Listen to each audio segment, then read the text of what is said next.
사립유치원의 투명성을 높이는 유치원 3법과 환자와 의료진 간의 신뢰를 높이는 수술실 CCTV 설치법도 법제화했습니다.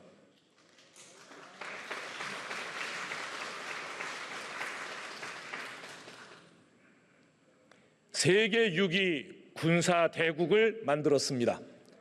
2017년 40조 원이었던 국방 예산을 2022년 55조 원으로 확충했습니다. 방산비리 척결 강화, 미사일 탄두 중량 확대, 드론 부대 창설 등 군을 현대화했고 장병 인권 보호 강화와 군 사법 개혁 등을 통해 선진 스마트 강군의 토대를 닦았습니다. 국민 여러분, 그러나 여전히 해결해야 할 과제들이 남아 있습니다. 부동산 문제는 국민과 정부 모두의 아픈 손가락이 됐습니다. 심려를 끼쳐드려 진심으로 송구합니다. 1가구 1주택자의 부담은 더 줄이고 공급을 대규모로 확대해 나가되 투기 수요는 확실히 차단하겠습니다. 생애 주기에 맞춘 주거 국가 책임제를 도입하겠습니다. 금수저, 흙수저 논란이 시작된 지도 벌써 10년이 넘었습니다. 정치권에 대한 청년 여러분의 비판 달게 받겠습니다. 청년 세대를 위한 몇 가지 대책이 실행됩니다. 반값 등록금을 중산층까지 확대해 등록금 부담을 나누고 저소득층 청년에게는 월세를 지원해 주거 부담을 덜어드리겠습니다. 2030 청년 세대를 위한 주택 특별 공급 대책도 내놓았습니다. 하지만 여전히 많이 부족합니다. 청년의 미래를 위해 모든 역량을 쏟겠습니다.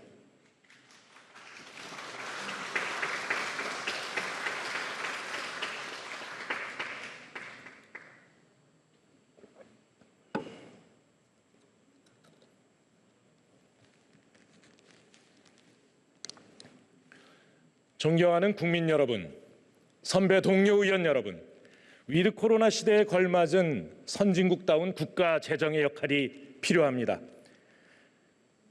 내년이면 한 해 예산 600조 시대가 열립니다. 선진국에 진입해서 마주하는 새로운 숫자입니다. 일각에서는 나라 빚이 1000조가 넘는다며 위기를 말씀하십니다. 그 우려는 깊이 새기겠습니다. 그러나 여러분, 모두가 아시는 것처럼 대한민국 국가 채무는 OECD 국가 최저 수준입니다. 국가 신용 등급도 일본보다 2단계 높은 AA를 기록하며 역대 최고치를 유지하고 있습니다. 선진국에는 선진 재정 정책이 필요합니다. 개발도상국일 때와는 차별화된 재정 전략을 수립해야 합니다. 코로나 장기화에 대비하는 위드 코로나 예산, 방역에 협조해 주신 소상공인을 위한 손실보상과 피해 지원 예산, 아동수당, 돌봄 책임 확대를 위한 포용적 복지 예산, 청년 일자리 예산, 선도국가 도약을 위한 첨단 산업 예산 등 적당히보다 과감히가 필요합니다. 회복과 도약, 그리고 코로나 국난 극복을 위해 선진국다운 국가 재정의 역할을 거듭 촉구합니다. 존경하는 선배 동료 의원 여러분, 코로나와의 전쟁이 길어진 만큼 국회도 제 역할을 해야 합니다.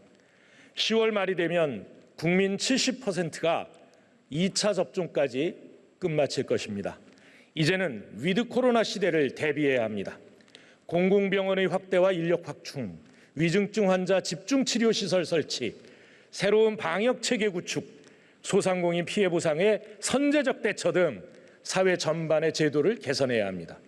이를 위해 여야가 함께 참여하는 국회 위드 코로나 특위 신설을 제안합니다. 머뭇거릴 시간이 없습니다. 정쟁을 넘어 함께 고민하고 협심해서 이 위기를 극복해 나갑시다.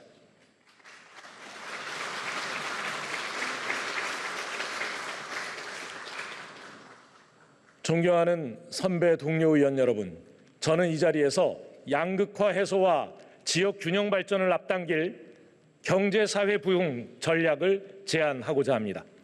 경제사회 부흥 전략은 경제 대화훼와 사회적 경제 활성화, 지역 중심의 과감한 도약, 이렇게 세 축으로 이루어집니다.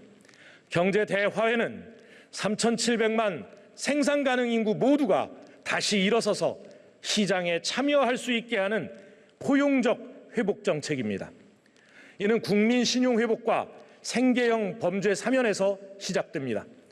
코로나 위기 속에서 많은 분들의 공감을 얻으며 이미 추진되고 있습니다. 지난 7월 문재인 대통령께서는 서민 신용 회복 방안을 주문했습니다. 금융위는 코로나 기간 발생한 연체에 대해 적극적 신용 사명 조치를 발표했습니다. 약 230만 명이 수혜를 볼 것으로 예상됩니다. 단순히 자격을 회복시키는 것만으로는 부족합니다. 서민 자영업자의 이자 감면과 취약 분야 당사자에 대한 직접 지원도 필요합니다. 한국은행과 정부의 서민 자영업자 이자 감면을 위한 정책금융 확대를 요청합니다.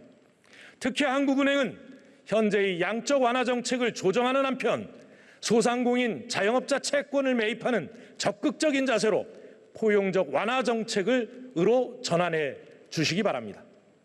아울러 금융중개지원대출에서 소상공인 지원 비중을 높여야 합니다. 한국은행이 저금리로 시중은행에 자금을 공급하면 소상공인 이자 부담을 덜어드릴 수 있을 것입니다. 최근 가계부채 총량 관리로 일부 시중은행의 가계대출 공급이 중단되면서 실수요자들의 걱정이 커지고 있습니다. 추가 재원을 투입해서 이자 경감과 함께 수혜 인원을 늘리는 서민 자영업자 금융 지원 방안도 함께 추진해 나가겠습니다. 또한 코로나19로 피해를 입은 중소기업, 소상공인 대출의 만기 연장과 상환 유예 조치 등도 적극 검토하겠습니다. 취약 분야에 대한 직접적인 지원은 아동 보육 분야부터 시작하겠습니다. 내년 예산안에는 현재 만 7세까지 지급되는 아동 수당을 만 8세로 확대하는 예산이 포함되어 있습니다. 이 자체로도 의미 있는 정책적 진전입니다. 그러나 조금 더 과감하게 접근해야 합니다. 독일, 프랑스, 캐나다 등 아동 수당 제도가 있는 국가는 의무 교육기간 또는 최소 노동 연령에 해당하는 만 16세 또는 만 18세까지 아동 수당을 지급하고 있습니다. 우리도 선진국 반열에 오른 만큼 아동 수당을 만 18세까지 점진적으로 확대해 나가야 할 것입니다. 코로나로 극심한 어려움을 겪고 있는 문화예술계와 여행, 숙박업에 대한 직접 지원 사업도 추진하겠습니다. 소비 쿠폰을 제공하는 간접 지원에 더해 공연 제작자와 배우 등 예술가를 직접 지원하는 방안을 마련하겠습니다. 여행업, 숙박업에 대해서도 금융, 재정, 세제 지원 패키지 대책을 서둘러 발표하겠습니다.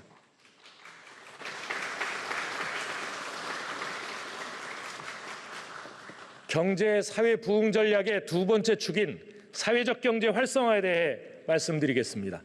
외환위기, 금융위기, 코로나 위기를 거치며 글로벌 시장 경제의 높은 파고로부터 우리 경제를 지켜낼 든든한 경제 방파제의 필요성이 더욱 커졌습니다. 사회적 경제 활성화는 양극화 해소, 이익의 나눔을 통해 함께 잘 사는 혁신적 포용국가로 나아가는 가장 빠른 길입니다. 실제로 경제 위기를 겪은 많은 국가들이 사회적 경제 활성화를 통해 위기를 극복한 사례가 있습니다. 더 늦기 전에 사회적 경제 관련 입법에 나서야 합니다. 7년째 국회에 계류되어 있는 사회적 경제 기본법, 공공기관의 사회적 가치 기본법, 사회적 경제 기업 제품의 구매 촉진법 등 사회적 경제 3법을 올해 안에는 반드시 통과시켜야 합니다. 야당의 대승적인 동참도 당부드립니다.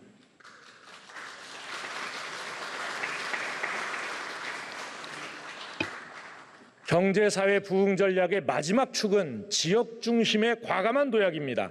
코로나 장기화로 지역의 역량이 얼마나 중요한가를 확인할 수 있었습니다.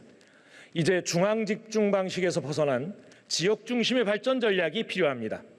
충청권 메가시티와 국회 세종의사당 설치, 전북의 새만금 개발 2.0, 광주 전남의 에너지산업 융복합단지, 강원의 수소바이오 에너지 허브, 대구 경북의 그린 물류 규제 자유 특구, 부울경 메가시티, 제주의 탄소 중립 분산 에너지 특구 등 각 지역의 핵심 사업을 차질 없이 뒷받침하고 2차 공공기관 이전을 반드시 추진하겠습니다. 이를 위해 저희 당내에 지역성장 동력 TF를 구성하고 지역 핵심 과제별 예산과 입법 지원에 나서겠습니다.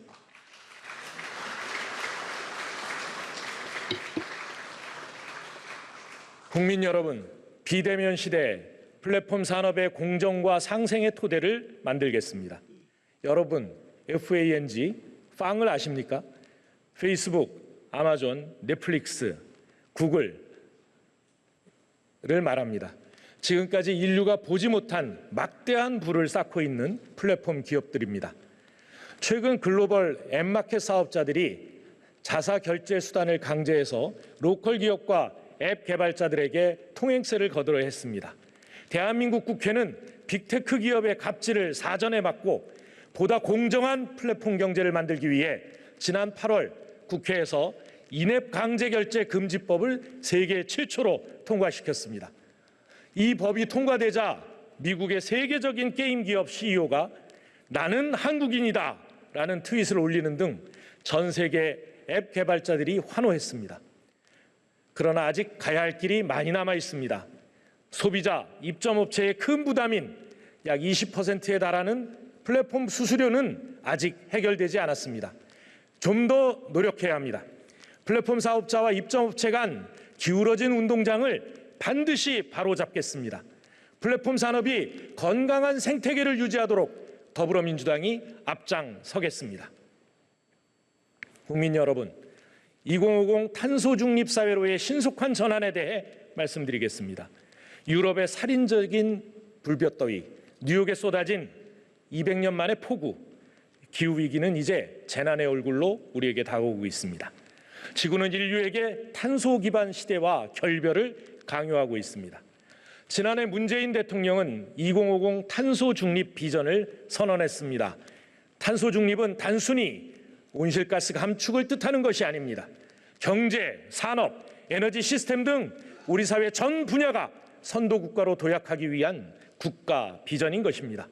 탄소 중립 관련 산업 경쟁력 세계 1위, 이룰 수 없는 꿈이 아닙니다.